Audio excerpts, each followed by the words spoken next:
Me mandó otra vez que la está configurando.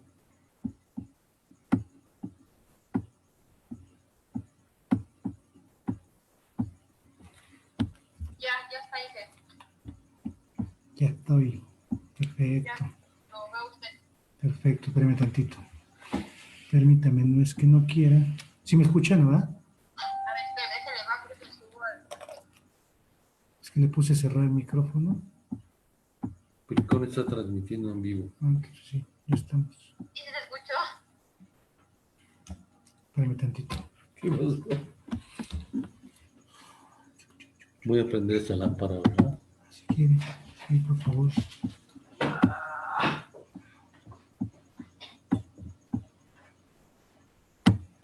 ¿Se veía mi pantalla, Mari? Y luego acuérdate que tiene un delay de segundos. Ajá.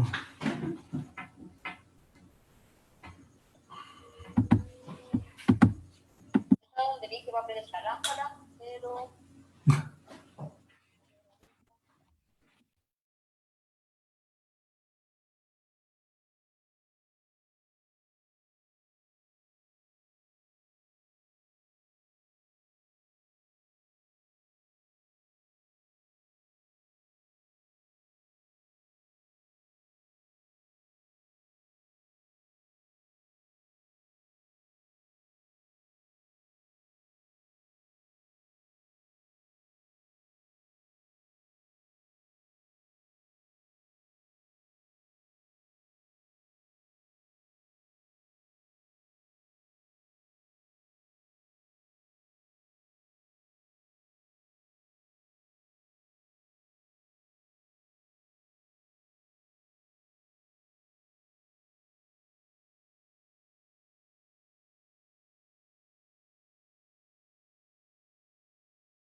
Ya activé el audio. Bueno. ¿Sí me escucha, Mari?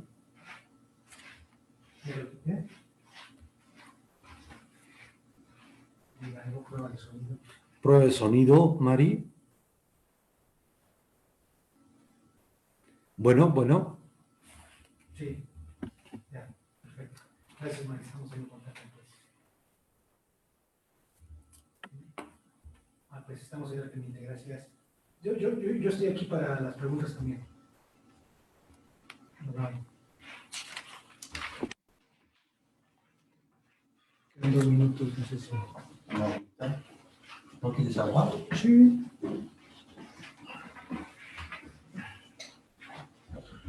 ¿Ya estamos listos, Huicho? ¿Ya?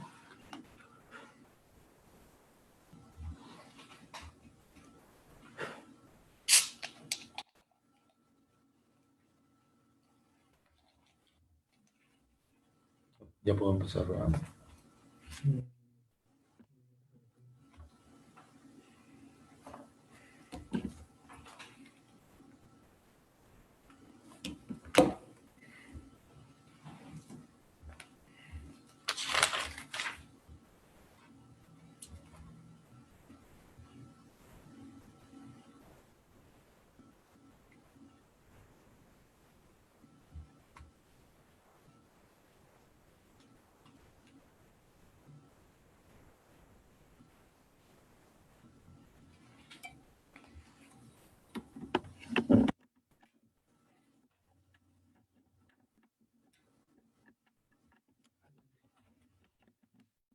Muy buenas tardes.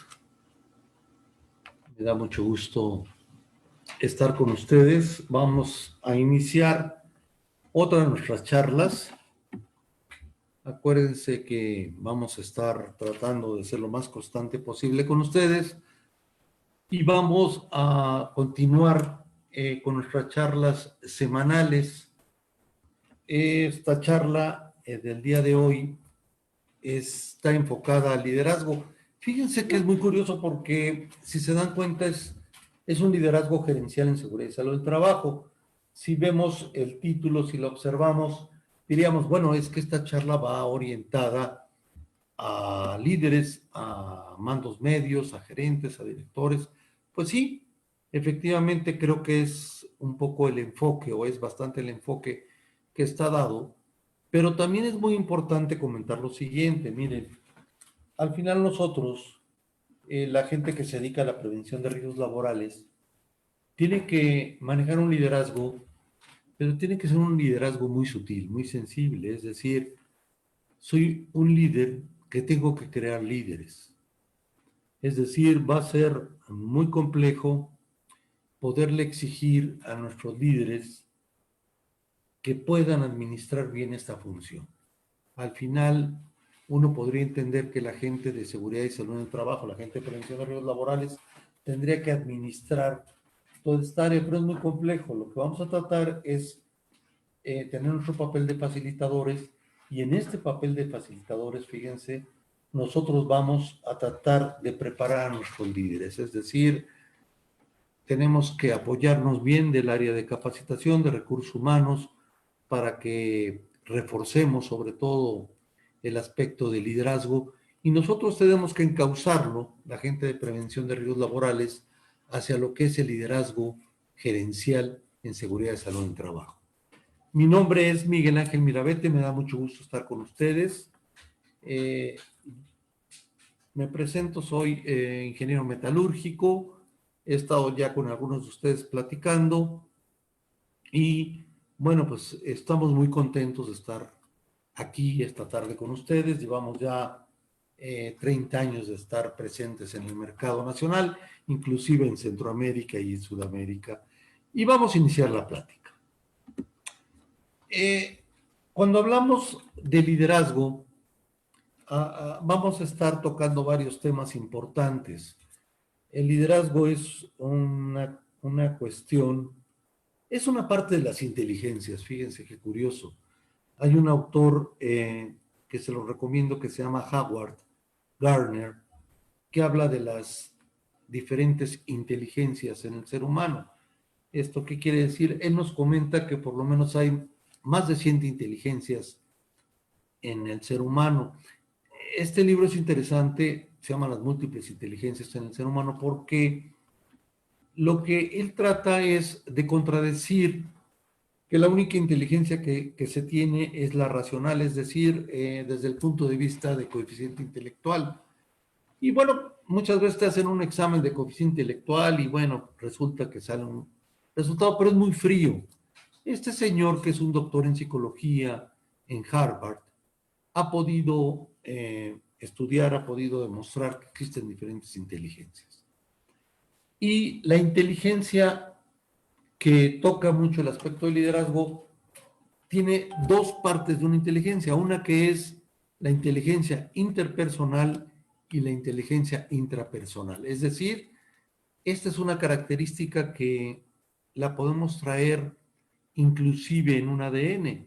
Puede ser que sea parte de mi herencia biológica, inclusive psicológica, pero si no la desarrollo, va a ser muy complejo que la pueda llevar a cabo. Es decir, es una parte de las inteligencias. Él habla de diferentes inteligencias, habla, por ejemplo, de inteligencia kinésica, que es una inteligencia que tienen ciertos niños o niñas para poder desplazarse como bailarines. Hay la inteligencia literaria, etcétera, etcétera. O sea, es muy interesante. Yo creo que vale la pena que vean este libro de Howard.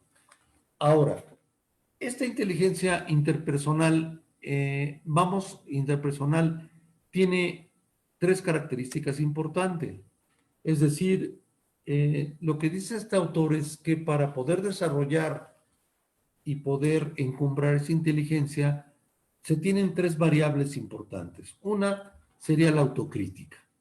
Es decir, me dice, ¿sabes qué? Una persona que puede desarrollar mejor esta inteligencia, tanto interpersonal como intrapersonal. Interpersonal tiene que ver con todo lo que nos cuestionamos y habla de la autocrítica. En la época de la Grecia clásica, Sócrates decía que una vida que no es cuestionada no tiene sentido vivirla. Entonces sería el primer principio. Un líder tiene por esencia que ser autocrítico, es decir, de hacer un resumen ya en su tiempo libre y poder hacer como un wrap-up, como una conclusión de cuáles fueron sus cuestiones positivas o sus áreas de oportunidad en el día. Esa sería la primera característica. La segunda característica sería la congruencia, es decir, a lo que yo digo, yo lo que hago, lo que pienso es lo mismo. Es una de las características también importantes de un líder, sería la congruencia, y eso es muy interesante porque cuando yo tengo un grupo de gentes, pues lo que más nos desconcierta a veces es que no seamos congruentes en nuestra manera de pensar y de actuar. Y la tercera característica, que quizás sea la más compleja, es la de la empatía. La empatía vendría siendo ponerse en la piel del otro. La empatía es una de las características más difíciles de poder desarrollar porque tiene que ver con la imagen no verbal. Es decir, como un líder, como puede ser un padre de familia, una madre de familia o un líder en la empresa, puede darse cuenta sin hablar con la gente, con su gente, con la que ha convivido, sin poder, fíjense, abrir el lenguaje, cómo en forma no verbal puede darse cuenta de la situación que está viviendo su gente. Entonces, resumo, son tres características esenciales en un líder, que es la autocrítica, la manera en que nos cuestionamos a nosotros mismos de nuestro actuar, lo que es la congruencia, lo que pienso, lo que digo y lo que hago es lo mismo, y lo último sería la empatía, que es una de las características emocionales más complejas para desarrollar. Inclusive este autor, Howard Gardner, toma como prototipo y pone como ejemplo a Jesús, a Jesucristo, pone como ejemplo a Mahatma Gandhi, como gente que desarrollaron esa inteligencia de una manera tremenda. Yo pondría también a Mandela como un personaje impresionante para manejar este tipo de inteligencias. Mandela estuvo 27 años en la cárcel y pudo sostener todo ese tipo de represión y poder ser presidente de Sudáfrica en los momentos más críticos de la apartheid. Bueno, vamos a iniciar la plática y entraríamos con tres preguntas importantes. Dice, buenas prácticas en la cultura preventiva. ¿Por qué estoy hablando de cultura? Es un tema que para mí, ya lo mencionamos en una de las pláticas que tuvimos anteriormente, pero creo que para eso está un líder. Un líder está estructurado para crear una cultura. Y tengo tres preguntas importantes. ¿La prevención es cultura? Sería la primera pregunta. Y podríamos decir que sí o no, pero la verdad que es una pregunta compleja porque no tiene mucho que la cultura de seguridad o la cultura de prevención empieza a resurgir. Básicamente viene producto del accidente en Chernobyl en 1986, en donde ya hubo un daño a terceros países. No solamente fue el daño, por ejemplo, como el caso de Bhopal, en donde hubo una explosión y se dañó esa parte de la India de Bhopal, sino aquí ya trascendió Rusia y la nube tóxica tocó varios países de Europa. La segunda pregunta sería, ¿cómo funciona esta cultura preventiva? Y la tercera, ¿cómo mejoramos la cultura en la práctica? Son tres preguntas que tenemos que hacernos nosotros muy claras, pero sobre todo también, ¿cómo podemos aterrizarlas? O sea, para mí el liderazgo entonces sería una teoría, que tiene que llevarse a la práctica lo más pronto posible. Si se dan cuenta, el logo nos dice, pues sí, queremos crear una nueva cultura, tenemos que generar equipos de trabajo y básicamente el liderazgo es una de las cosas más importantes. Fíjense que hace unos días estuve en una empresa canadiense en el Estado de México y estamos haciendo un estudio de la norma 035 de los factores psicosociales. Y normalmente cuando hacemos este tipo de encuesta, damos una plática a los directivos. Yo la plática la había preparado en online y ellos nos pidieron, el director de la planta nos dijo que la plática fuera en vivo. Entonces, bueno, tuve que diplomarme y se los comento porque para entrar ahorita a las plantas hay que cumplir con varias cuestiones del CLIMS, es del IMSS, son diplomados del IMSS. Y bueno, tienes que cumplir con esos, diplomarte en aspectos que te pide la empresa a la que vas a visitar. Pero lo más interesante es por qué querían que fuera en vivo. Y fíjense que para mí fue muy interesante porque cuando le pregunté al director, ya estando en la plática, me dijo, es que está la 035, los factores psicosociales del trabajo para mí son sumamente importantes y yo quería que todos mis gerentes vivieran en vivo con usted y todas las dudas que tenemos. Entonces, cuando estábamos haciendo la plática, le pregunté al gerente de operaciones de esta planta, le dije, bueno, ¿cuánto cree usted que pese el aspecto de liderazgo en esta norma que estamos viendo, que es la 035? Y me comentó, para mí que pesa el 90%. Una de las contestaciones más fuertes que he visto, normalmente me decían un 60, 70, pero él dijo es el 90%.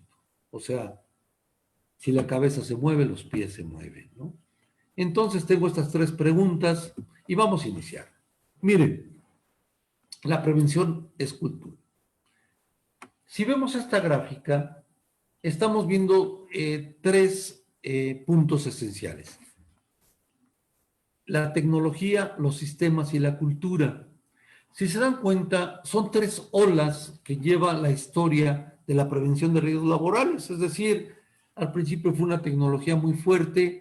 Si se dan cuenta, es todo lo que utilizamos de ingeniería, todo lo que se hizo en el aspecto de guardas, etcétera, para poder minimizar el impacto ante el trabajador de máquinas que eran peligrosas. Pero si nos damos cuenta y si vemos la gráfica, pues el tiempo es muy corto, pero no reducimos accidentes en forma importante. Después vino, bueno, en tecnología viene lo que es ingeniería, lo que es equipo, todos los aspectos de conformidad con respecto a los equipos que ponemos, etcétera. Damos el visto bueno de los equipos y ya pueden utilizarse porque ya pusimos los mecanismos de ingeniería adecuados. La segunda ola viene en sistemas, es decir, esta ola vino como segunda parte en la prevención de riesgos laborales y esto ya nos habla de cómo dejamos de ser el Departamento de Prevención de Riesgos Laborales los dueños de este proceso y lo empezamos a desplazar para provocar que exista sinergia. Entonces hablamos de integración, inclusive en un sistema donde te puedes certificar. Ahora ya tenemos el 45001, ya como un ISO, muy aparejado ya con los demás ISOs importantes, que es el de calidad y el medio ambiente. Entonces me puedo certificar. De hecho, quiero comentarles que hay empresas aquí en México, voy a decirlo muy claro, BMW está pidiendo que todas sus empresas, sus proveedores, en el mes de diciembre estén certificados en el ISO 45001. O sea, el ISO 45001,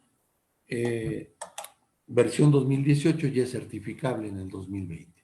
Entonces aquí en sistemas, que viene siendo la segunda ola, pues vino la integración, la certificación, tiene que ver mucho con la capacitación y obviamente entramos ya a una rama que es esencial para la planeación, que es la identificación de peligros y evaluación de riesgos.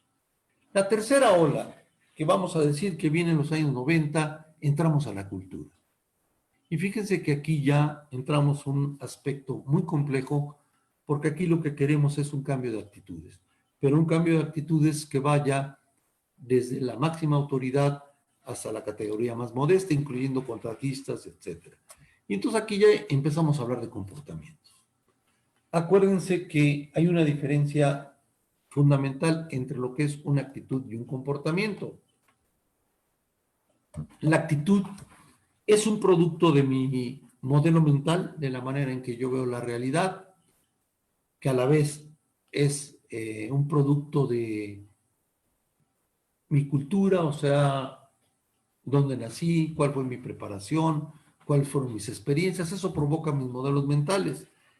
En los modelos mentales podemos dividirlos en modelos mentales cerrados o modelos mentales abiertos. Cuando mi modelo mental es muy cerrado, me cuesta mucho trabajo ver la realidad y mis actitudes a veces son más negativas. Lo que sucede con la actitud es que la actitud es algo interno. Yo no puedo ver la actitud de la gente. Lo que sí puedo ver es su cultura, perdón, su comportamiento. Entonces, esto es muy interesante porque me da una pauta, me dice, ¿sabes qué? Si tú quieres cambiar comportamientos, tienes que trabajar mucho con la actitud. Sí, pero para trabajar con la actitud, retorno a abrir modelos mentales, pero tengo que llegar a crear una cultura. O sea, es un trabajo muy interesante y creo que esa es una de las áreas que van a ser esenciales, esenciales para este retorno al trabajo. Las empresas que ya estén retornando se están presentando con problemas especiales. Por eso este director de hace una semana que estuve en su planta quiso que estuviera ahí en la planta con todo mi equipo de protección personal, etcétera, con toda la sana distancia, pero quería que tratáramos el problema de frente a frente. ¿Por qué? Porque no está fácil el retorno del personal al trabajo. Hay gente que está llegando con problemas personales, hay gente que le ha causado diferentes traumas el regresar por diferentes circunstancias, algunas económicas, algunas familiares. Si ustedes revisan, ha habido una cantidad de divorcios fuertes, de problemas serios. ¿Por qué? Porque, bueno, es un modelo de estrés que mucha gente no había vivido, ¿no? O que muchos de nosotros no había vivido. Bueno, entonces, cuando hablamos de cultura, estamos hablando ya de un comportamiento. ¿Qué comportamiento? Pues el que se defina en los equipos de trabajo, producto de mi evaluación de riesgos, de mis controles que voy a tener. Y como siguiente punto es mi liderazgo. Por eso vamos a hablar muy directo sobre liderazgo. Defino muy claro mis responsabilidades y tengo que pegarle al área de actitud. Pegar al área de actitud sería el triunfo más grande que podemos hacer como prevencionistas, porque no solamente es la actitud, por favor, del operador, es la actitud de mis líderes, la actitud de mis gerentes y sobre todo la actitud de mi director. Y la prevención de riesgos laborales lo meto como un proceso ético, como un valor especial. Si se dan cuenta en esta gráfica, ya la cultura, que me lleva obviamente más tiempo, pero hay una reducción tremenda de pérdidas. Entonces, vamos a empezar a ver. Me dice aquí, la cultura de la empresa debe ser más importante que la cultura del operador. Es decir, no puede haber, o ser una contradicción, que la cultura del operador fuera más fuerte en la prevención de riesgos laborales que la de mis líderes, porque habría un choque de trenes. Entonces, lo que me dice aquí es, ¿sabes qué? Inicia desde arriba. Tú tienes que crear la cultura en tus mandos, en la gente que va a dirigir. Organizaciones conscientes, está muy bonita esta idea, crean personas conscientes. Es decir, padres conscientes tienen hijos conscientes. Es decir, nosotros no podemos darnos el lujo de pensar que una norma nos va a ayudar a prevenir accidentes. Tenemos que hacer más esfuerzo para cambiar mi actitud como líder y mi gente que está a mi cargo cambie también sus aspectos personales. La tercera cuestión en la que trato de explicar mi inciso A de la prevención es cultura. Me dice, cuando la prevención se toma en serio, fíjense qué interesante, no hay necesidad que nadie lo esté repitiendo constantemente. Es decir, yo no presumo lo que hago diario. Yo no tengo que estar llenando de cartelones y de noticias diarias si está siendo muy consciente mi trabajo en la prevención. Seguimos con el inciso A, dice la gente, y aquí está lo más bello, es más importante que la tecnología y los sistemas. Es decir, aquí sí vale la pena decir la prioridad de la gente. En la seguridad la prioridad es la gente, ¿por qué? Pues porque es algo que se puede dañar, inclusive que puede morir, ¿no? Prevenir accidentes implica un involucramiento y compromiso. Ahorita vamos a platicar de estas dos palabras que son esenciales de toda la organización, pero además de una manera sostenida. O sea, no es una moda, es un trabajo del día a día, es un trabajo muy complejo, pero tiene que ser constante. Me dice la siguiente frase, lo que falla, no es tanto la tecnología, sino la cultura organizacional. Entonces aquí habrá que hacer un trabajo muy integral, porque normalmente lo que vamos a encontrar en las organizaciones son diferentes culturas, dependiendo cada líder. Y me dice, por último, es necesario crear un entorno que favorezca los comportamientos adecuados. ¿Qué es un comportamiento adecuado?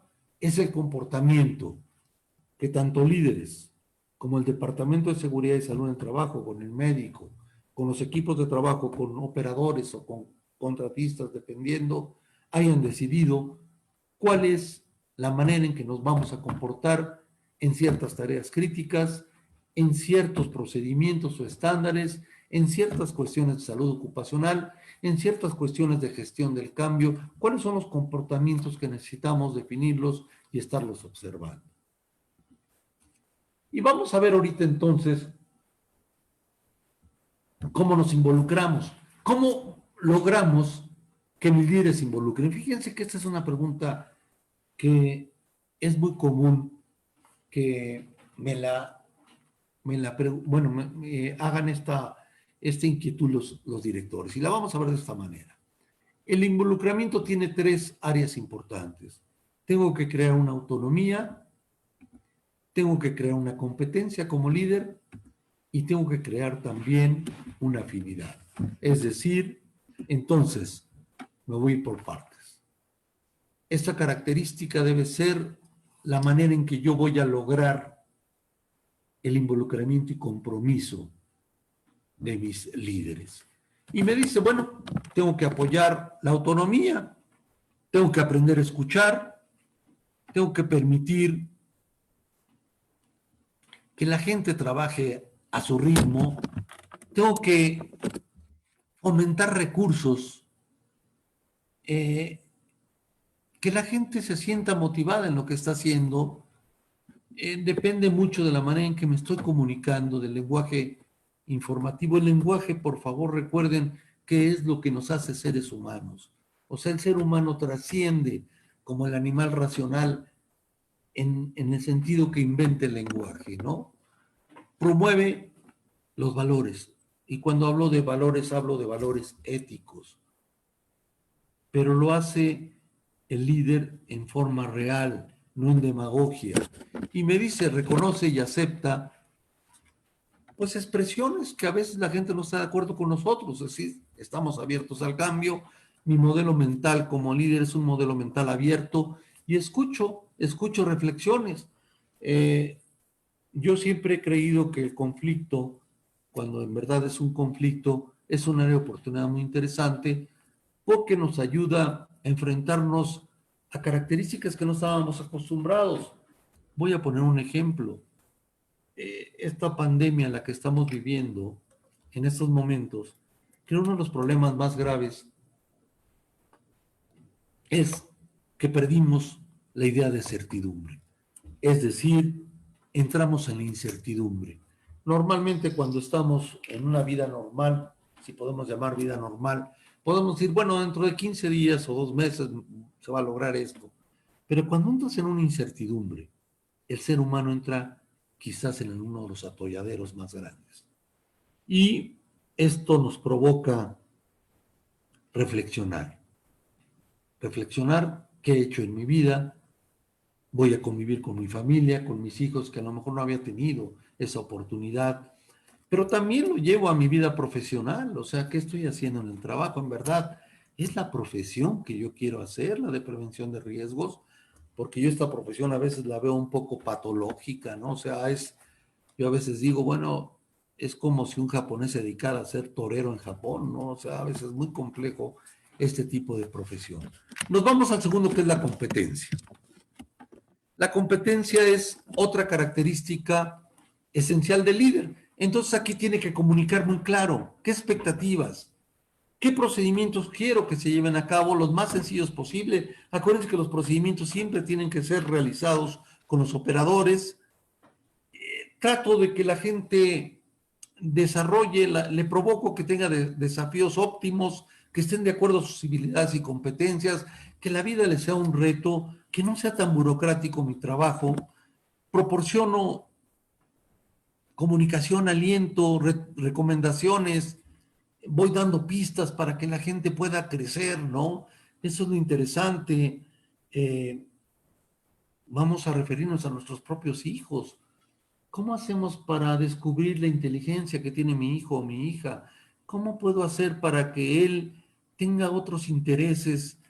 Eh, a veces yo tomo mucho el aspecto de liderazgo con el aspecto de ser padre. Normalmente tratamos de dar muchos juguetes a los hijos y pocas veces nos interesamos porque tengan algún juguete científico, una lectura que les proporcione otra manera más espiritual de ver la vida, pero en fin. Proporciono como líder guías ricas en información para que ellos se vayan incrementando sus habilidades. Es decir, no todos tenemos el mismo ritmo para aprender. Entonces tengo que entender bien a mi gente, pero sobre todo tengo que tener ese recurso para inspirar. El líder es alguien que inspira. La motivación, acuérdense que es una puerta que se abre de adentro hacia afuera. Es decir, yo no puedo motivar a mi gente, pero la puedo inspirar. Una de las cosas que yo recuerdo, no con mucho gusto, era cuando tenía que ir a la escuela y estar 6, 7 horas encerrado. Y decía yo, pues, y lo único que me acuerdo son de mis maestros que me inspiraban, maestros o maestras que me inspiraban. Y eran pocos, son pocos. Y cuando tú ves que son pocos los maestros que te inspiran, aunque te estén dando una clase que normalmente podría ser compleja, como podría ser trigonometría, pero la manera de inspirar, la manera de enseñarte, pues te abrían otro universo. Pero cuando son 1, 2 o 3 maestros los que te inspiran, pues te pones a reflexionar que el sistema pedagógico pues está en crisis, ¿no? Me dice aquí, administra, sigo en la competencia, administra retroalimentación al desempeño, es decir, me atrevo a dar retroalimentación en el momento adecuado y voy dando retroalimentación de tal manera de los logros que va haciendo la gente y vamos a ver ahorita los diferentes tipos de liderazgo que existen y después integro, sería mi afinidad, es decir, yo logro la autonomía de mi gente. Y vean esto cómo tiene que ver mucho también con un padre. Un padre y madre tiene que lograr una autonomía en sus hijos a la edad adecuada, en el momento adecuado. Luego viene la competencia, es decir, yo como líder, ¿cómo provoco que mi gente vaya aprendiendo, que vaya creciendo en sus aptitudes y habilidades? Y esta tercera área es una de las más bellas porque es la integración. Es decir, estamos hablando ya de un aspecto muy emocional. Dice, nos tomamos tiempo como líderes para discutir las preocupaciones de otras gentes. Y esto es para mí la base del desarrollo emocional. Yo no existo si no existe el otro. Es decir, si yo soy un pintor en donde solamente yo conozco mis cuadros y el otro no los conoce, simplemente no existo para el mundo. Yo con el otro crezco porque el otro me va a criticar, me va a cuestionar. Muestro interés por las personas. Qué triste es que no tenga esa capacidad de empatía, de autocrítica, y tenga que ser líder. Me ha tocado experiencias en donde de repente el sábado tengo un curso con líderes y resulta que llego el sábado y veo chavitos de 20 y tantos años y les digo, ¿saben qué? Me equivoqué de curso. ¿Qué curso es? Me dicen, no, es el curso de líderes. ¿Pero por qué ustedes son líderes? Bueno, es que pues ya somos líderes. ¿Y tú cuánta gente te está reportando? Pues a mí me reportan 25 gentes, pero ¿qué cursos has recibido para ser líder? Entonces es muy drástico, es bastante estresante, ¿no? Entonces mostramos interés por la gente, tengo los conocimientos muy claros acerca de mi gente. Me entero de con quién estoy trabajando, ¿no? Expreso afecto, agrado y aprecio, no finjo. La gente es muy sensible para esto. Realmente disfruto cuando estoy con la gente, me gusta estar con la gente. Una de las cosas importantes, fíjense, son las bromas. Los mexicanos somos muy buenos con las bromas, a veces son bromas muy fuertes, pero son bromas que nos ayudan mucho a sacar nuestro lado oscuro que a veces tenemos en la vida, ¿no? Comparto recursos personales, ¿no? Como tiempo, atención, o sea, le dedico atención a mi gente. Fíjense este punto de integración, ¿cómo viene siendo un área fundamental ahora que hemos estado recluidos y metidos durante mucho tiempo en nuestra casa? Es decir, ¿cómo logro integrar con mi familia cuando a lo mejor no estaba acostumbrado a convivir tanto con ellos? Entonces, bueno, este es el modelo de involucramiento. Y ahora me dice, ¿cómo funciona la cultura preventiva? Ese sería mi inciso B. Y esto lo han hecho las grandes empresas. Primero, mirarse en el espejo. ¿Esto qué quiere decir? Bueno, este es un ejemplo muy claro de General Motors. Hace algunos años, el director general llegó nuevo a General Motors y pues él lo que pedía en la mañana en la junta con todos sus directores era la cantidad de automóviles que se habían producido. Y cuando él se dio cuenta que pues sí se daban datos cercanos o no, pero también cuando miró y vio la cantidad de accidentes, reflexionó y dijo, bueno, lo que estoy haciendo yo es provocar que la gente se esté arriesgando con tal de sacar las unidades. Entonces lo que hizo fue juntarse con los directores de todas las plantas y dijo, vamos a mirarnos en el espejo, vamos a ver qué estamos haciendo, y empezaron a prepararse. ¿Qué estamos haciendo como directores? ¿Qué estoy haciendo yo como director general por la prevención de riesgos, por la seguridad? Y esto es un fenómeno que siempre va a empezar de arriba hacia abajo. Es decir, si no hay conciencia en el liderazgo, va a ser muy complejo transmitirlo a otros tipos de mandos, ¿no? Y me dice en esta última alternativa, moverse hacia adelante. No debe verse como un programa más, sino como un cambio fundamental en la cultura de la organización. No es una moda, lo agarro ya como una cuestión. ¿Por qué? Porque aquí puedo tener accidentes muy graves. Y seguimos cómo funciona la cultura preventiva. Y fíjense qué curioso. Aquí me dice, ¿sabes qué? Necesitas un liderazgo transformacional.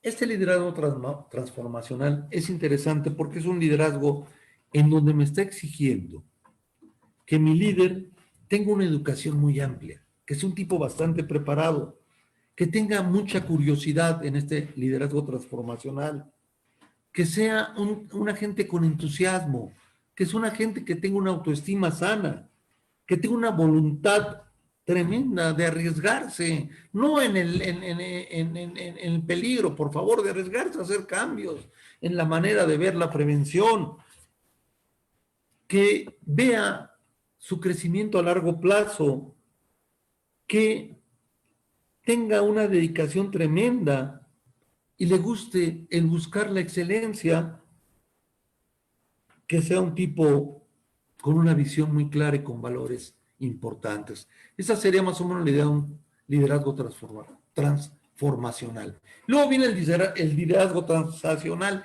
Fíjense que estos dos liderazgos tienen que ver. La característica de este liderazgo transaccional tiene que ver con un líder que trata, que provoca que su gente la siga. Es un líder que está enfocado mucho a que se logren los objetivos. O sea, los dos liderazgos son muy interesantes. Este líder lo que está haciendo es provocar, ser un buen guía, lograr los objetivos que se puso. Es un líder que trata de aumentar mucho la autonomía de su gente y es un líder que se vuelve un ejemplo en su trabajo. Va más orientado, obviamente, tienen relación. Este liderazgo transaccional tiene que ver mucho también con recompensas y castigos, como hay en todo. Y luego viene la intervención ya de este liderazgo para crear cultura en una cuestión proactiva, es decir, no intervengo cuando ya hubo el incidente o el accidente, sino que hago una intervención en una observación de seguridad proactiva. Tengo una responsabilidad muy clara, no tengo dudas en la ambigüedad de mis roles, pongo muy claro cuáles son las consecuencias, tanto mías como líder, como la de mis gentes. Aprendo, fíjense, este es precioso, aprendo de los errores para mejorar. Es decir, al final, el accidente es un error. Es un error normalmente administrativo.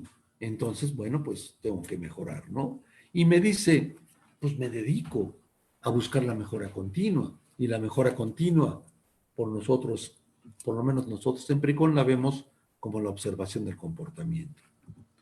Y seguimos cómo funciona la cultura preventiva. Esta gráfica me llama mucho la atención. Fíjense, esta gráfica es de un laboratorio en Noruega. Y fíjense la telaraña. Cuando vemos la línea azul, es la línea de la dirección. Y si se dan cuenta, el compromiso de la dirección, pues lógico, tiene que ser más arriba del compromiso del trabajador. Vean, cómo está implicada la dirección, pues obviamente tiene que estar más alto.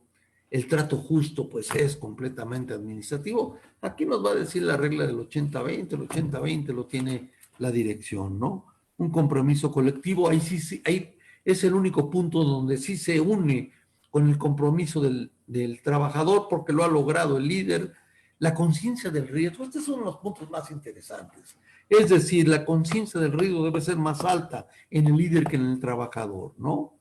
El aprendizaje colectivo debe ser esencialmente más drástico en la dirección, en el líder, que en los trabajadores.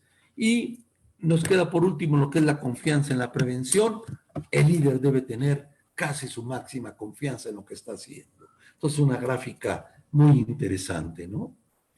¿Cuáles son los niveles que tenemos para ir creando esta cultura? Pues tenemos desde el patológico, desde el reactivo, desde el calculador, más bien desde la proactividad y desde el generativo. Vamos a ver de qué tratan cada uno de ellos. Me dice, ¿cuál es el patológico? Pues es quizás el nivel más bajo. Dice, en este nivel, las empresas solo perciben la prevención de riesgos laborales como algo muy costoso. Más bien nos estorba. El reactivo ya es otro nivel, ya avanzo. Es una organización que únicamente elabora respuestas, dice, cuando aparecen los problemas de seguridad. Es decir, viene una visita a la Secretaría del Trabajo y Previsión Social y entonces empiezo a reaccionar, ¿no? Calculador, es un avance ya en mis niveles de cultura. Ya la prevención de riesgos laborales se percibe con normas. Ya empezamos a tener una estructura de normas. Nos organizamos mediante sistemas de gestión. Aquí ya empezamos a tener sistemas que nos ayuden a gestionar la función y empezamos a tener ya indicadores más proactivos. Y luego viene el proactivo, que ya es el penúltimo nivel de cultura. Dice que aquí son empresas que tienen un esfuerzo por involucrar activamente a los trabajadores, es decir, sabes que no soy yo el único que administra esto, tengo que involucrar a la gente para que gestionen la prevención, ¿no?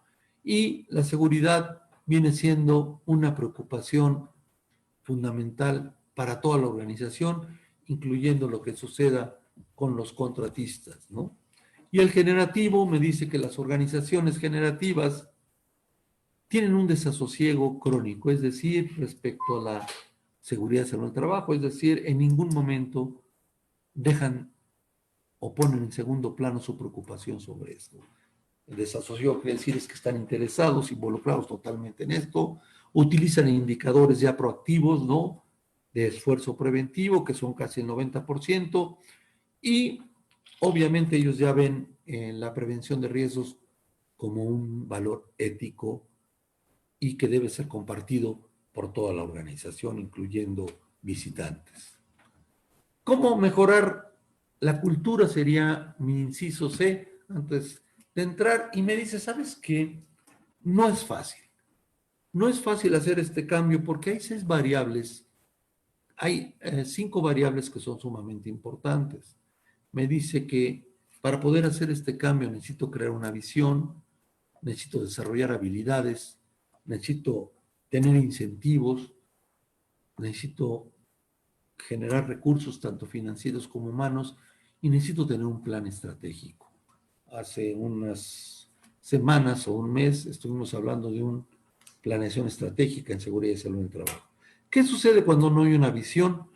Lo que sucede si nos vemos al cambio, que al final es lo que yo quiero, un cambio cultural, por eso es un cambio complejo, generamos una confusión tremenda en toda mi organización. Si no desarrollamos habilidades, ni en mis líderes, ni mis directores, ni mis operadores, lo que yo genero es una ansiedad tremenda, ¿no? Cuando yo no tengo un plan de incentivos, ¿qué es el plan de incentivos? Lo dividimos en 2 áreas importantes. Hay un incentivo que es el aspecto de evaluación del desempeño en mis administradores, en donde ya cuando hay cultura de seguridad pesa el 30%, y el otro sería cuando un operador tiene un problema con su máquina, con su equipo, pues que se resuelve en forma práctica. Luego me habla de los recursos. Cuando no hay incentivos, el cambio es muy lento. Cuando no hay recursos financieros o cuando no hay recursos humanos, es una frustración. ¿Y qué pasa cuando no tenemos un plan estratégico, un plan de 2 a 3 años? Normalmente puedo abortar mi cambio. Por eso es que este cuadro es importante. Vamos a ver en forma concreta qué sucede, cuál es mi papel como directivo en el origen de un accidente. Miren, el 80% del accidente está entre prácticas que hace el personal, pero prácticas que el líder deja que se hagan. Y el 20% está en el material, es decir, el 80% en una planta más o menos, inclusive hasta peligrosas, pegaría esta regla. Y me dice, bueno, son elementos humanos donde las prácticas del personal, pero prácticas que yo ignoro o que trato de no enfrentarme como líder, pues me van a provocar obviamente un acto inseguro. Ahora, del 100%, el 20% son las condiciones inseguras, equipo, materiales, etcétera. Y me dice aquí también, pues es mi equipo de trabajo, que al final yo como líder estoy aceptando que trabajen así. Entonces se dan cuenta, esta regla, esta manera de ver el origen de los accidentes me dice, oye, si yo tuve un accidente, el error humano, se dan cuenta, llega hasta mi causa básica. El error humano es una consecuencia, no es una causa básica. La causa básica viene siendo un problema de administración. Y luego tenemos este modelo que a nosotros nos fascina, es un modelo que lo hemos enriquecido ya como PRICON, en donde vienen pues la pérdida, ¿no? La pérdida que tiene varias variables, inclusive lesiones, enfermedades, propiedad, etcétera. ¿Qué sucedió? Es un modelo de causas que lo utilizamos inclusive para observar comportamientos. Pues hubo un evento. Antes del el evento es lo que materializa la pérdida. Antes del evento que hubo, pues hubo un acto y una condición insegura, o a veces un acto, o a veces una condición insegura, o a veces se suman, y después vienen 16 causas básicas. La mayoría de estas causas básicas, si las revisamos, que lo hemos platicado ya mucho con ustedes, son factores psicosociales del trabajo. Y cuando yo tengo una pérdida, yo tendría que cuestionar cuál de estas 16 causas raíz están incursionando en mi sistema? ¿Qué de mi sistema no está funcionando? En vez de buscar un culpable, lo que yo busco es que mi sistema vaya mejorando. Y esto mismo lo podemos hacer con respecto a la observación del comportamiento. Platicábamos entonces que al final mi cultura es todo lo que yo he aprendido, lo que me ha ayudado a enfrentarme a la vida. Esto me genera unos modelos mentales, lo dije al principio. Son creencias, son la manera de percepción que yo tengo de la realidad y esto me provoca unas actitudes. Las actitudes son predisposiciones positivas o negativas a los estímulos que yo he recibido, pero al final lo que yo puedo ver es el comportamiento. Es decir, si yo tengo una cultura de castigo, mis modelos mentales mis modelos cognitivos van a provocar que mis actitudes sean negativas al ver seguridad. ¿Qué sucede cuando yo empiezo a involucrar a mis directores e introduzco una cultura? Pues lo que yo voy a medir es el comportamiento, pero lo voy a medir de tal manera en donde haya trabajado sobre las bases fundamentales de la cultura para cambiar los modelos mentales de mi organización, de todos, incluyendo al director, para que mis actitudes sean más positivas y pueda tener unos comportamientos de acuerdo a lo que negociamos con trabajadores, líderes y departamento de seguridad. Esta pirámide, fíjense que es muy curiosa. Esta pirámide nosotros la hacemos muy seguido cuando hacemos auditorías y son productos de preguntas que hacemos, son preguntas muy sencillas. Oye, ¿tú por qué no te accidentas? Y fíjense qué curioso. La gran parte, el 64% de las visiones no son motivadoras. Es decir, la gente le preguntas, oye, ¿tú por qué no te accidentas? No, bueno, porque pierdo mi bono de productividad o porque me castigan. Solo el 11% contesta, ¿por qué me voy a accidentar si yo valgo más que nadie? Yo valgo más que la empresa y yo soy muy importante para mi familia. Es decir, solo el 35% fueron visiones motivadoras. Este es nuestro modelo que lo hemos estado mostrando mucho en nuestras pláticas. Si se dan cuenta, lo que hicimos ya fue modelar el 45001. Este lo modelamos el 6 de mayo del 2019. Producto también de una necesidad de una empresa. Estábamos nosotros implementando en el 2018 estamos implementando el OSAS 18001. Cuando sale el ISO 45001, ya en el 19, en el 2019 nos dijo la dirección que si podíamos traslaparlo al nuevo ISO porque querían pues, sincronizarlo con el de calidad y medio ambiente y tuvimos que hacer todo este trabajo de modelarlo. La verdad fue un trabajo interesante porque no solamente fue hacer un modelo, sino también tener que hacer una auditoría y tener que meter todos los protocolos para poderlo llevar a cabo. Nuestra facilidad fue que siempre iniciamos con equipos de trabajo y eso nos ayudó mucho. Obviamente, si se dan cuenta en elementos de liderazgo, el contexto de la organización, pues es esencial porque ahí pues tenemos que sí que hacer una planeación estratégica, hacer un FODA de cuáles son nuestras debilidades para evitar que esto vaya al fracaso. Si se dan cuenta, la siguiente columna, que es verde, pues básicamente se empieza la planeación con la identificación de peligros y evaluación de riesgos. Y entonces fíjense qué complejo. Hay veces que la gente te dice, bueno, ¿y cuánto voy a invertir? Pues vamos a identificar primero los peligros. Vamos a evaluar cuántos riesgos tengo en mi organización, porque eso me va a ayudar a fusionarlo, a cruzarlo con mis aspectos legales y por primera vez voy a tener objetivos proactivos. Y entonces yo tengo que hacer este proceso que a veces me dura 4 meses o 5 meses, dependiendo la cantidad de procesos que tenga en mi empresa. Y ahora sí ya voy a tener bien claro mi budget. Es decir, ya tengo un presupuesto. Y entonces, fíjense qué interesante. El 45001 me dice, ¿sabes qué? Tienes que crear una competencia y toma de conciencia en tu gente. Sobre todo en los trabajadores, obviamente te pide mucho la participación de trabajadores este ISO, pero esta toma de conciencia también tiene que ser y competencia en todos tus niveles de organización, incluyendo contratistas. Tu proceso de comunicación debe ser lo más claro posible, debe estar arraigado en toda la organización, debe partir del concepto corporativo que tengan de comunicación y luego viene mi control a la información, que ya sería toda mi documentación. Y aquí viene el trabajo más divino y precioso de este sistema, Acuérdense que esta fue la tercera oleada. Mi sistema es como la plataforma para crear cultura. Y aquí vienen los cómo, ¿no? Y hablamos de algunos, el análisis de seguridad de trabajo, las inspecciones planeadas, el análisis va a conducta, las inspecciones va a condiciones, los estándares van a conductas, etcétera, etcétera. Salud ocupacional va también a conductas, administración del cambio tanto va a conductas como aspectos también de ingeniería, etcétera, etcétera, hasta mi respuesta a emergencia. Lo interesante de esto, por favor, prevencionistas o gente que estén viendo esta plática, es que ya tenemos esta estructura. Simplemente esta estructura lo que tenemos que hacer es provocar que la empresa se haga dueño de las metodologías, que los trabajadores sean los diseñadores de este proceso.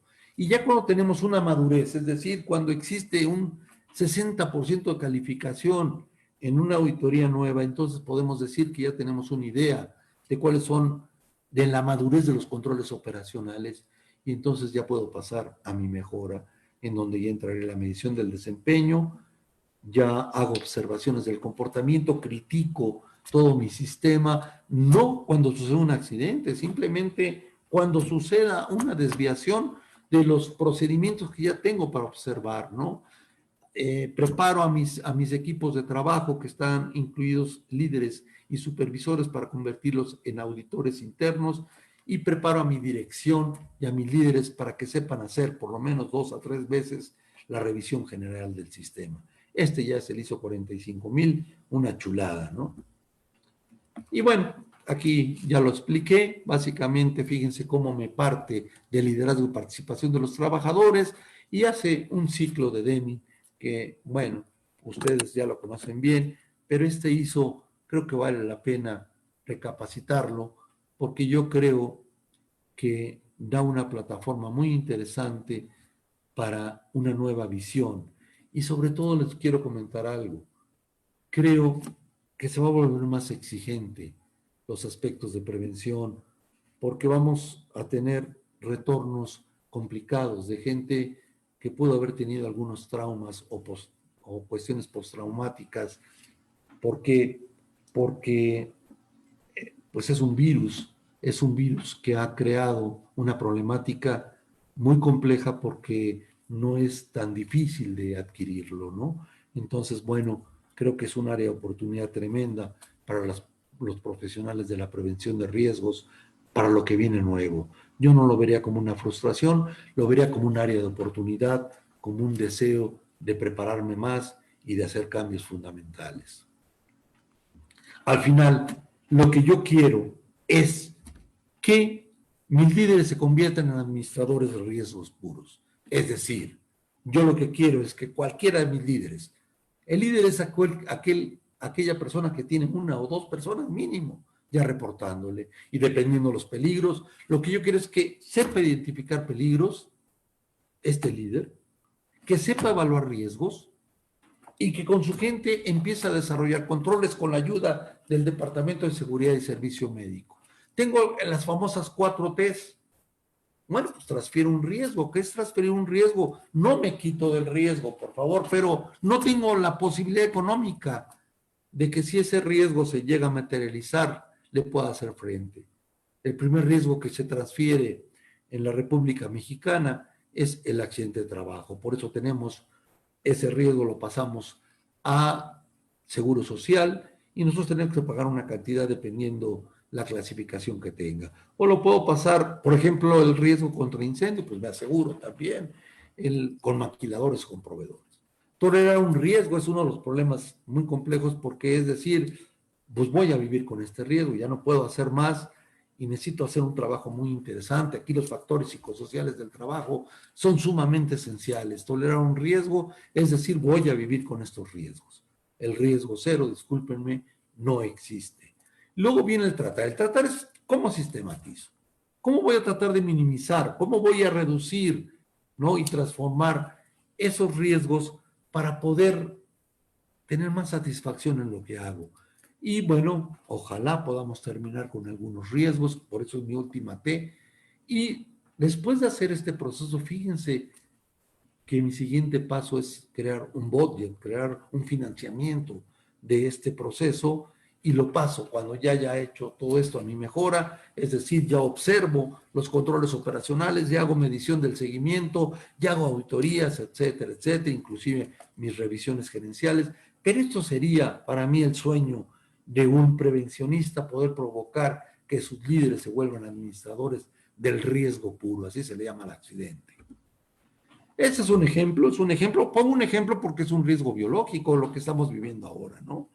Que es un virus muy drástico, y entonces esta es la materia prima con la que cada gerente, cada líder va a manejar, es decir, este es un producto hecho en un laboratorio, ¿no? Donde ves los peligros, ese peligro, cuántos riesgos puede tener, qué controles tienes ahorita, y entonces utilizas tu método para evaluar tu riesgo, ¿no? Y dices, bueno, este riesgo está en rojo, ¿qué tengo que hacer? Y en conjunto con tu equipo de trabajo y con los especialistas, pues vas intensificando tus ideas, tus críticas para mejorar, y entonces tenemos un antes y un después. ¿Qué responsabilidades tenemos? Miren, pues la política, definir una política, me están pidiendo ya con la norma 035, que anexe lo que es el aspecto de los factores psicosociales, debe asegurarse que la política pues, sea lo más claro posible, entendida, etcétera, ¿no? Los objetivos, ¿quién los marca? Pues establecer objetivos para implementar mi sistema, para mantenerlo y llevarlo a la mejora continua. Defino los indicadores proactivos y reactivos, ¿no? Establezco y mantengo mis programas para ir logrando esos objetivos y reviso. Estos son para el gerente, para el director de la planta. Mi compromiso, bueno, pues primero funjo como un coordinador general del sistema. Oye, ¿sabes qué? Que no puedo yo porque mi tiempo discrecional ya es muy fuerte, pues nombro a algún directivo para que se convierta en un padrino del sistema, ¿no? Verifico la participación y sobre todo el involucramiento que ya hablamos y compromiso de todo mi gente que va a estar en este proyecto. Verifico que las responsabilidades queden muy claras en el sistema y que queden incluidas en los puestos de trabajo, ¿no? Y como director provoco que haya una evaluación del desempeño, no por los accidentes, sino por lo que hace la gente proactivamente. Entro a mis recursos, es decir, a mi nivel directivo, yo administro y otorgo los recursos necesarios en el momento oportuno. Continúo y me voy con los mandos medios, es decir, ¿yo qué pido de un mando medio en la responsabilidad de seguridad? Reviso y valido los programas de seguridad, la reconozco, le doy un valor importante y la tomo como parte de mis funciones. No es parte de un departamento de seguridad, es parte de mi estructura laboral, ¿no? Advierto, ¿no? Cómo mi actitud, mi acción o falta de la misma, pues obviamente influye en la eficacia de mis controles para prevenir accidentes. Estoy hablando de las responsabilidades en seguridad y salud en el trabajo de los mandos medios. Gestiono los recursos, soy un buen administrador de recursos para que se implemente y se mantenga y se mejora mi sistema de gestión. Y me dice aquí, fíjense mis aspectos que vimos al principio, autonomía, buscando la preparación, la capacitación de mi gente, la afinidad en mi gente, y entonces logro que haya una sinergia en mis colaboradores y equipos de trabajo.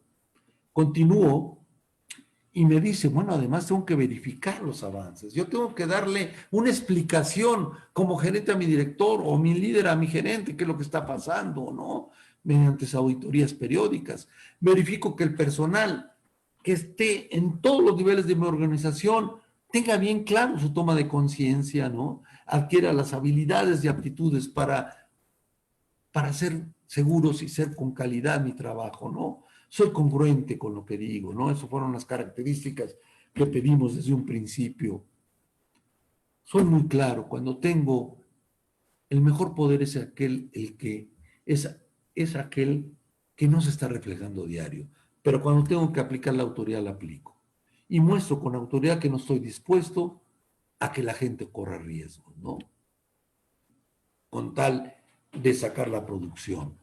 Y soy un ejemplo a seguir, como hablamos del diferente liderazgo al principio, demuestro compromiso y involucramiento. Nos vamos con el Departamento de Seguridad. Y me dice, ¿cuáles son los roles de un departamento de seguridad? Bueno, pues yo tengo que establecer los objetivos, los tengo que establecer, no que yo los establezca. Al final fueron productos, esos objetivos, de una auditoría, de mis equipos de trabajo, de la identificación de peligros y evaluación de riesgos, y tengo los indicadores suficientes para que cada gerente vaya administrando la función. Elaboro un presupuesto, producto de cada una de las evaluaciones de riesgos que tuve en mis departamentos. Yo soy el dueño de las metodologías, ese es mi papel. Es decir, yo como facilitador del proceso soy el dueño de las metodologías y tengo que lograr que se cumplan, que se hagan, que no sean una ficción. Por eso audito también, efectúo auditorías de acuerdo con mi programa, propongo cambios cuando veo que la situación se está parando, ¿no? Y soy el amo de las estrategias, yo soy el que estoy moviendo la organización, porque después de este proceso voy a crecer en otro puesto, ¿no?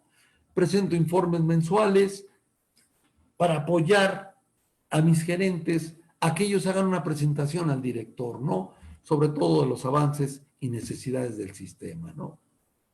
Sigo con seguridad, miren. Dice, supervisa y coopera estrechamente con la capacitación, pues sí, y con la formación de equipos de trabajo. Soy un actor principal de esto.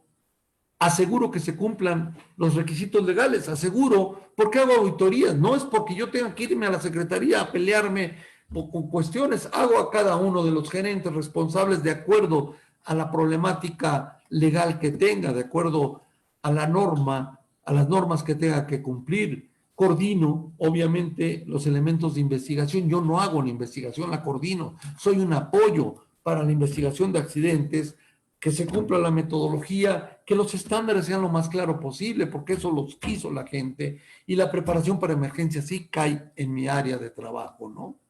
Coordino el programa de higiene industrial en el caso que se requieren hacer monitoreos, obviamente, y calculo y voy llevando los indicadores, ¿no? Tanto reactivos y no reactivos. Y estos son los indicadores que debe tener el gerente de la planta. Si se dan cuenta, es un índice de corrección, en donde mi índice de corrección tiene que ver con dos partes fundamentales, que son mis planes de acción realizados y los planes de acción generados, y ahí voy sumando todos mis planes de acción productos de mi sistema. Si se dan dando cuenta, aquí hablo no nada más de la mejora continua, sino hablo de mis controles operacionales inclusive, ¿no? Pues esta es la plática que yo intenté pues mostrarles a ustedes, una plática pues más o menos pienso yo que fue concreta, va a depender ahorita de sus preguntas. Acuérdense que vamos a tener ya esta es una charla, pero vamos a tener ya un curso específico ya de liderazgo, en donde vamos inclusive a hacer ejercicios.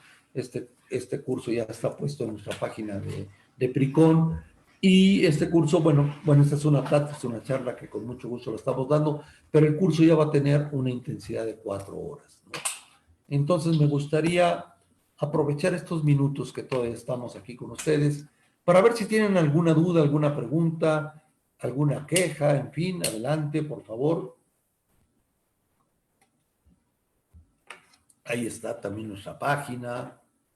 Tenemos la próxima semana a Wichito, uno de nuestros pitchers, que ya está en el bullpen calentando para dar la plática de la norma 030. ¡Qué brutalidad! ¡Qué belleza! Oigan, por cierto, inscríbanse, esa va a ser el lunes y martes.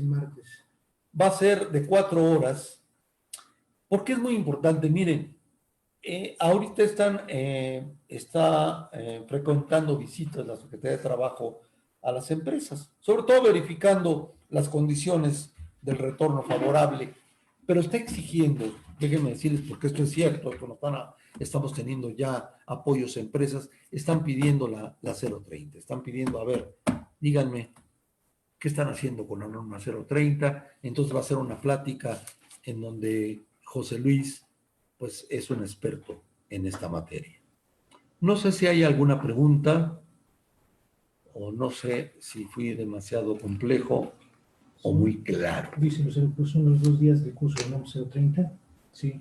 Sí, el lunes A las 4 y martes a las 15. El lunes y martes de la siguiente semana vamos a tener el curso de la 030 por un precio, la verdad, muy módico, en donde vamos a estar de 4 a 6 de la tarde y José Luis va a tratar de llevarlos desde la A hasta la X letra para que ustedes puedan de una manera muy sencilla poder tener una idea, pues, del valor agregado que nos da tener esta norma, ¿no? Estoy esperando aquí a ver si tienen alguna otra pregunta. Me gustaría también que nos critiquen, que nos digan a ver qué falta.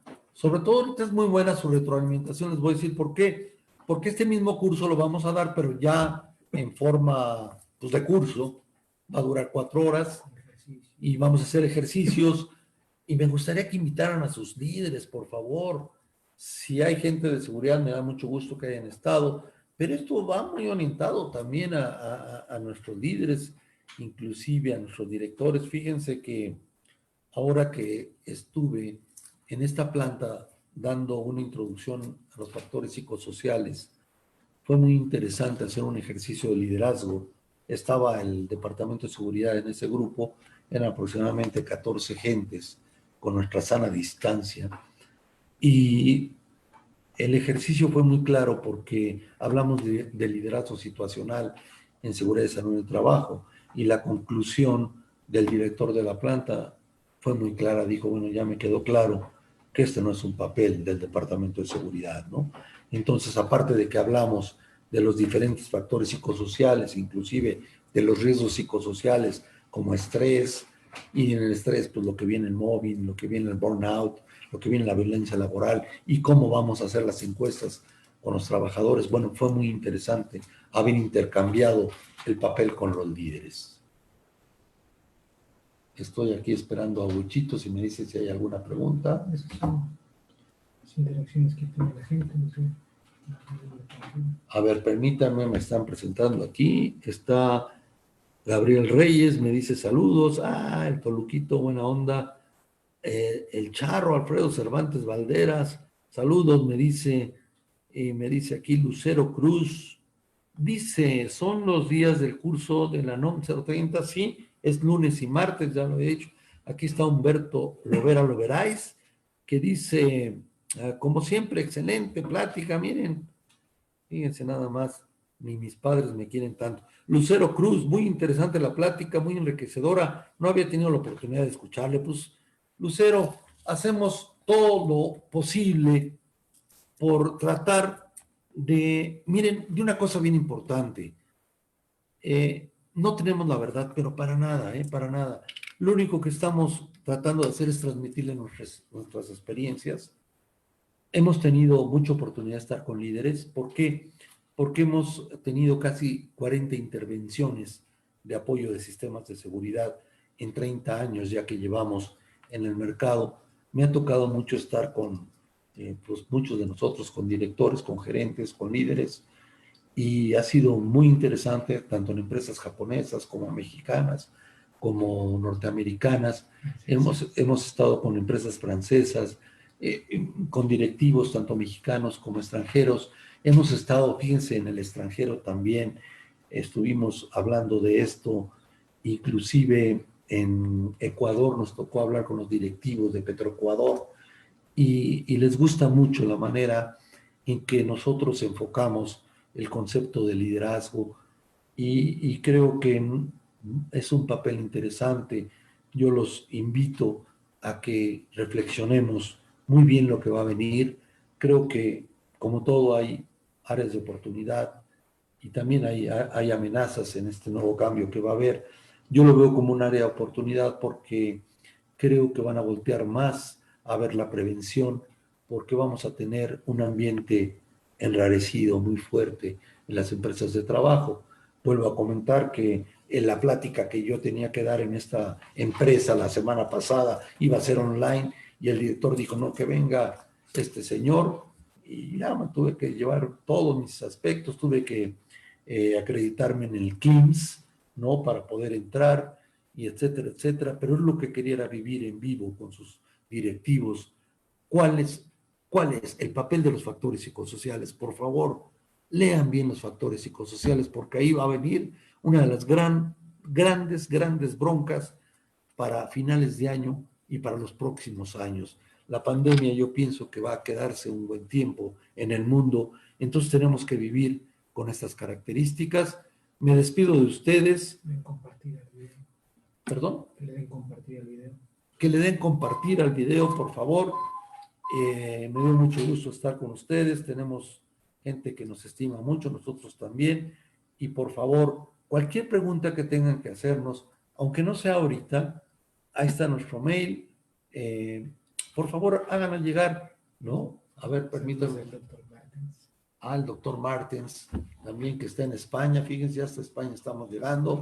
Les agradezco mucho, muy amables. Sean felices, por favor.